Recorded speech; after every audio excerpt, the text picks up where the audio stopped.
अस्सलामुअलैकुम मेरी प्यारी यूट्यूब फैमिली। तहज्जुद चैलेंज डे 3। आप तहज्जुद के लिए जागे हैं, आपके हाथ उठे हुए हैं और आप रात दर रात एक ही चीज मांग रहे हैं, एक नेक जीवन साथी। आपने रात के गहरे सन्नाटे में अपना दिल खोल कर रख पिया है, लेकिन ये खामोशी अब बहरी करने वाली लगने लगी है। एक सवाल जो आप सोचने से भी डरते हैं आपके मन में धीरे धीरे आने लगता है, क्या अल्लाह ने मुझे भुला दिया है? आपकी उम्मीद जो कभी एक तेज लौ थी, अब बुझते हुए अंगारों की तरह महसूस होने लगी है। लेकिन क्या होगा अगर मैं आपसे कहूं कि ठीक यही पल, ये लगभग निराशा का बिंदु, वो जगह है जहां आपकी दुआ की असली ताकत वास्तव में शुरू होती है। क्या होगा अगर आपकी तहज्जुद की दुआओं में एक ऐसा कभी न चूकने वाला तीर हो जो सिर्फ शादी के लिए नहीं बल्कि आपकी चिंताओं की जड़ तक पहुंचता है और अल्लाह के साथ आपके बंधन को इस तरह से मजबूत करता है जैसा आपने कभी सोचा भी नहीं था। ये सिर्फ एक देरी को खत्म करने के बारे में नहीं है, ये आपके इंतजार को इबादत के एक ऐसे अमल में बदलने के बारे में है जो सब कुछ बदल देगा। और इस बदलाव का हिस्सा बनने के लिए आखिर तक हमारे साथ बने रहिए, क्योंकि आज आखिर में हम कुछ खास नाम लेकर हैदर इस्लामिक मोटिवेशन के सभी सब्सक्राइबर्स और पूरी उम्मत के लिए एक साथ दिल से दुआ करेंगे। आज हर कोई एक मुश्किल दौर में है और आपकी एक आमीन किसी की जिंदगी बदल सकती है। चलिए ईमानदारी से बात करते हैं। इंतजार मुश्किल है, ऐसा लगता है जैसे आप एक जगह खड़े हैं जबकि बाकी दुनिया आपके बिना आगे बढ़ रही है। आप दोस्तों, परिवार और यहाँ तक कि छोटे लोगों को भी अपनी शादी का जश्न मनाते हुए देखते हैं और हर खुशी की घोषणा के साथ आपका एक छोटा सा हिस्सा पीछे छूट जाता है। दबाव बाहर से और अंदर से दोनों तरफ से बढ़ने लगता है। आपके मन में बस सवाल गूंजते रहते हैं, मुझ में क्या गलत है? क्या मैं काफी अच्छी नहीं हूँ? क्या मैंने इतने गुनाह किए हैं कि अल्लाह मुझसे नाराज है? इस तरह की आंतरिक उथल पुथल थका देने वाली होती है। ये आपके आत्मविश्वास को हिला सकती है और अगर आप सावधान नहीं हैं तो ये आपके ईमान को भी कमजोर करना शुरू कर सकती है। आप सोचने लगते हैं कि क्या आपकी दुआएं आसमान तक पहुंच भी रही हैं? और ये एहसास, अनसुना किए जाने का एहसास, सबसे दर्दनाक परीक्षणों में से एक है जिसका एक इंसान सामना कर सकता है।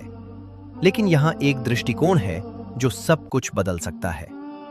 अल्लाह हमें कुरान में बताता है, हो सकता है कि तुम किसी चीज से नफरत करो और वो तुम्हारे लिए अच्छी हो, और हो सकता है कि तुम किसी चीज से प्यार करो और वो तुम्हारे लिए बुरी हो, और अल्लाह जानता है जबकि तुम नहीं जानते। ये सिर्फ आपको बेहतर महसूस कराने के लिए एक अच्छा वाक्य नहीं है, ये एक दिव्य वास्तविकता है। आपकी देरी एक अस्वीकृति नहीं है, ये कोई सजा नहीं है। इस्लामी विद्वान हमें अक्सर याद दिलाते हैं कि देरी दिव्य तैयारी और सुरक्षा की अवधि है। अल्लाह अपनी अनंत बुद्धि में आपको उस नुकसान से बचा रहा हो सकता है जिसे आप देख नहीं सकते, या आपको उस आशीर्वाद के लिए तैयार कर रहा हो सकता है जिसके लिए आप अभी पूरी तरह से तैयार नहीं हैं। वो सबसे अच्छा योजनाकार है। आपका इंतजार खाली नहीं है, ये अनदेखी बुद्धि और दया से भरा है। असली चुनौती सिर्फ इंतजार को सहना नहीं है बल्कि इसे बदलना है, और ये परिवर्तन रात के सन्नाटे में शुरू होता है। एक कारण है कि तहज्जुद को दुआ के लिए सबसे शक्तिशाली समय के रूप में जाना जाता है। ये सिर्फ घड़ी पर समय के बारे में नहीं है, ये इस बारे में है कि वो समय क्या दर्शाता है। जब आप रात के आखिरी पहर में अपने बिस्तर की गर्माहट छोड़ते हैं तो आप एक शक्तिशाली संदेश भेज रहे होते हैं। आप अपने रब के साथ एक निजी बातचीत के लिए अपनी नींद, अपने आराम का त्याग कर रहे हैं। दुनिया सो रही है, ध्यान भटकाने वाली चीजें चली गई हैं और बस आप और वो हैं। पैगंबर मोहम्मद सल्लल्लाहु अलैहि वसल्लम ने हमें बताया कि रात के आखिरी तिहाई हिस्से में अल्लाह सबसे निचले आसमान पर उतरता है और पूछता है, कौन है जो मुझसे दुआ कर रहा है ताकि मैं उसकी दुआ कबूल करूं? कौन है जो मुझसे मांग रहा है ताकि मैं उसे दूं? कौन है जो मुझसे माफी मांग रहा है ताकि मैं उसे माफ कर दूं? ये सभी बादशाहों के बादशाह की ओर से एक व्यक्तिगत निमंत्रण है। वो सिर्फ आपकी सुनने का इंतजार नहीं कर रहा है, वो आपसे सुनने के लिए पूछ रहा है। यही कारण है कि महान विद्वान इमाम अश-शफी ने कहा, तहज्जुद में की गई दुआ एक ऐसे तीर की तरह है जो कभी अपने लक्ष्य से नहीं चूकता। इसके बारे में सोचें। फोकस और ताकत से चलाया गया तीर सीधा जाता है। तहज्जुद में आपकी दुआ वही तीर है। फोकस रात की खामोशी से आता है और ताकत आपकी कुर्बानी की सच्चाई से आती है। आप अपने कार्यों के माध्यम से दिखा रहे हैं कि आपकी अल्लाह की जरूरत आपकी आराम की जरूरत से ज्यादा है। ये भक्ति का कार्य अहंकार को दूर करता है और केवल शुद्ध सच्चे दिल से उस पर निर्भरता छोड़ देता है। ये वो पवित्र स्थान है जहां चमत्कार होते हैं और जहां दिल की गहरी से गहरी चिंताओं का अंत में जवाब मिल सकता है। इस शक्तिशाली दुआ के लिए सही मानसिकता में आने के लिए हमें एक ऐसे पैगंबर की कहानी को देखने की जरूरत है जो अकेलेपन के दर्द को सबसे ज्यादा जानते थे। पैगंबर जकरिया अलैहिस्सलाम। वो एक बूढ़े आदमी थे। उनकी पत्नी को बच्चे नहीं हो सकते थे और अकेले होने का बोझ, अपनी विरासत को आगे बढ़ाने वाला कोई न होने का उनके दिल पर भारी था। उन्होंने दशकों को बीतते हुए देखा था जबकि उनकी लालसा अधूरी रह गई थी। लेकिन अपने सबसे कमजोर पल में उन्होंने पूरे कुरान में सबसे खूबसूरत और ईमानदार दुआओं में से एक के साथ अल्लाह की ओर रुख किया। उन्होंने कहा, रब्बी ला तजरनी फर्दन व अंत खैरुल वारिसीन। मेरे रब, मुझे अकेला न छोड़ और तू ही सबसे बेहतर वारिस है। आइए इन शब्दों की गहराई के बारे में वास्तव में सोचें। वो अपने दर्द की एक कच्ची ईमानदार स्वीकारोक्ति के साथ शुरुआत करते हैं। रब्बी ला तजरनी फर्दन। मेरे रब, मुझे अकेला न छोड़। वो अपने अकेलेपन को नहीं छिपाते। वो ये दिखावा नहीं करते कि वो उस खालीपन को महसूस नहीं कर रहे हैं। वो अपनी सबसे कमजोर भावना को सीधे अल्लाह के सामने पेश करते हैं। ये पहली कुंजी है, पूरी ईमानदारी। लेकिन ठीक उसके बाद वो विश्वास के एक अविश्वसनीय बयान के साथ इसका पालन करते हैं, व अंत खैरुल वारिसीन, और तू ही सबसे बेहतर वारिस है। इसके साथ वो मूल रूप से कह रहे हैं, या अल्लाह, भले ही मेरे पास कुछ भी और कोई ना हो, मेरे पास तू है और तू ही काफी है। तू ही हर चीज का अंतिम वारिस है। ये मानसिकता में एक बहुत बड़ा बदलाव है। पैगंबर जकरिया की दुआ सिर्फ एक बच्चे के लिए एक हताश दलील नहीं थी। ये अपने अकेलेपन को अल्लाह को सौंपने का एक कार्य था। उन्होंने माना कि अकेलेपन का अंतिम इलाज कोई दूसरा व्यक्ति नहीं, बल्कि अल-वाहिद यानी एक अल्लाह की उपस्थिति है। उनकी दुआ का जवाब एक बेटे यहया के चमत्कार के साथ दिया गया, लेकिन उपचार उसी क्षण शुरू हो गया जब उन्होंने अपने दिल को फिर से संरेखित किया। शादी का इंतजार कर रहे किसी भी व्यक्ति के लिए यह आपका उदाहरण है। फर्दन या अकेले होने की ये भावना वही भावना है जिसे आपको तहज्जुद के सन्नाटे में अल्लाह के पास लाना चाहिए। तो ये एक दुआ क्या है? ये कोई गुप्त जादुई वाक्यांश नहीं है। ये एक शक्तिशाली कुरान की दुआ है जिसे जब आप पैगंबर जकरिया की मानसिकता के साथ मिलाते हैं तो आपकी प्रार्थना को निराशा की जगह से गहन आध्यात्मिक महत्वाकांक्षा की ओर ले जाती है। ये सूरह अल फुरकान में वर्णित रहमान के बंदों द्वारा की गई दुआ है। दुआ है, रब्बना हबलना मिन अज़वाजिना व ज़ुर्रियातिना कुर्रत आयुनिन वजअलना लिल मुत्तकीन इमामा। हमारे रब, हमें हमारे जीवन साथियों और हमारी औलाद से आंखों की ठंडक अता फरमा और हमें परहेजगारों का इमाम बना दे। आइए इसे तोड़ें कि ये एक जीवन साथी के लिए अंतिम दुआ क्यों है। सबसे पहले आप कहते हैं रब्बना हबलना, जिसका अर्थ है हमारे रब हमें अता फरमा। हब शब्द एक उपहार का अर्थ देता है, कुछ जो शुद्ध कृपा से दिया गया हो, न कि कुछ ऐसा जो हमने जरूरी तौर पर कमाया हो। ये विनम्रता से शुरू होता है। फिर मिन अज़वाजिना व ज़ुर्रियातिना कुर्रत आयुन, हमारे जीवन साथियों और औलाद से आंखों की ठंडक। कुर्रत आयुन शब्द सिर्फ अच्छी शक्ल से कहीं ज्यादा गहरा है।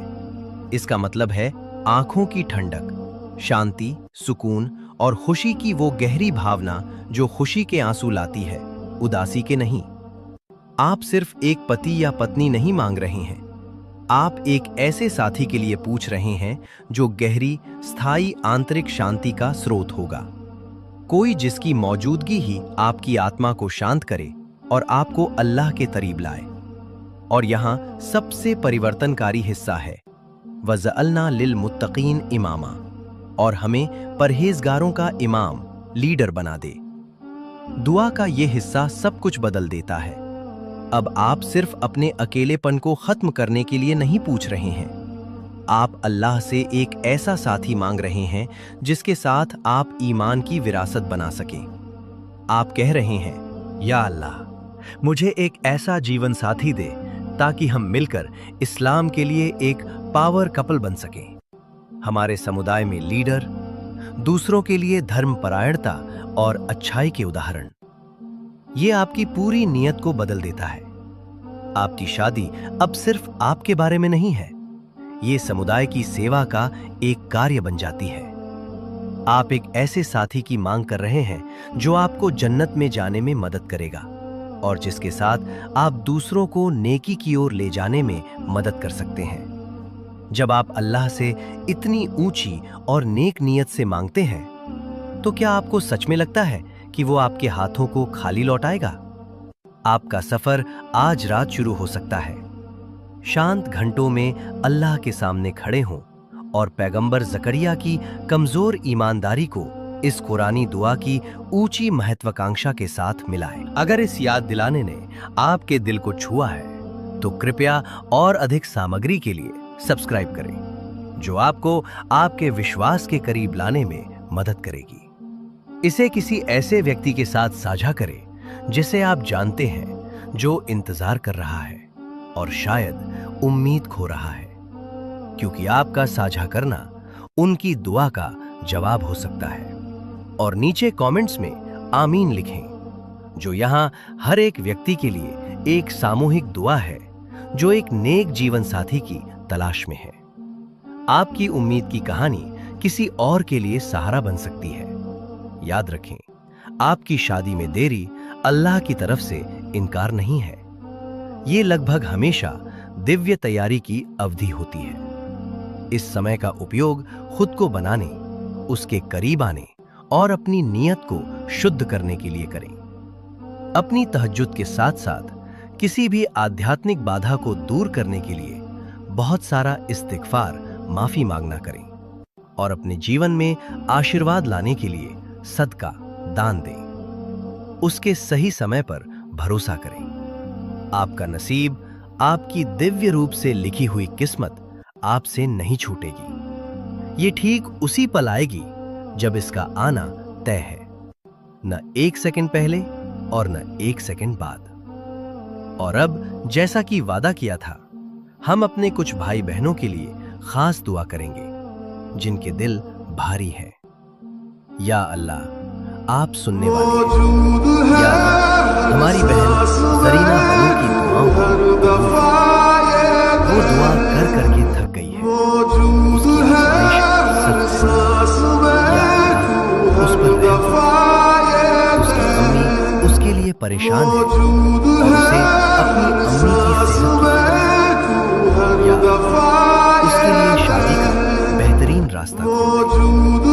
या हमारी बहन फरहीन की पेट की बीमारी को शिफाए कामिला कर, उसकी तकलीफ को दूर कर।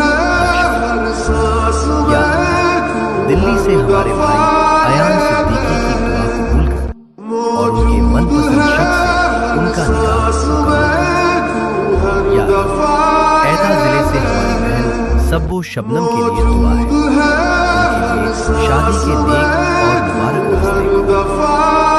या बिहार से हमारी बहन सना का भी ऐसा ही है। उसकी रातें आंसुओं में गुजरती हैं। या रहमान, रहमान ऐसी रहमत नाज़िल फरमा कि सना और दानिश के रिश्ते के लिए उसके घरवाले, उसकी अम्मी, बहन और भाई सब राजी हो जाए। उनकी परेशानियों को आसानी में बदल दे। और या अल्लाह, यहाँ हर उस रूह की पुकार का जवाब है जो ईमान में एक साथी के लिए तरस रही है। अल्लाह आपको एक ऐसा जीवन साथी प्रदान करे जो आपकी आंखों की ठंडक और एक ऐसा साथी जिसके साथ आप अच्छाई की एक ऐसी विरासत बना सके जो आप दोनों को जन्नत की ओर ले जाए। आमीन।